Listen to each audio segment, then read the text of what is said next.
भगवंत म्हणतात, अंगुलिमाला, मी तुझ्यासाठी थांबलो आहे. दुष्कर्म करण्याचा आपला व्यवसाय तू सोडून देशील काय? तुला सदाचरणाच्या मार्गावर आणण्यासाठी मी आलो आहे. तुझ्यातील साधुत्व अजून मेलेले नाही. जर त्याला तू संधी देशील तर त्यामुळे तुझ्यात बदल घडून येईल. अंगुलिमाल भगवंताच्या शब्दांनी भारावल्यासारखा झाला.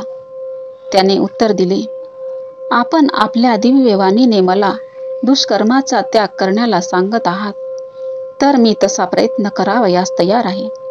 स्वतः ठार केलेल्या लोकांच्या बोटांची आपल्या गळ्यातील माळ त्याने एका खोल खड्ड्यात फेकून दिली आणि भगवंताचे पाय धरून धम्म दीक्षेची संघ प्रवेशाची याचना केली. यावर बुद्ध म्हणाले, हे भिक्खू, माझ्या मागोमाग ये. आणि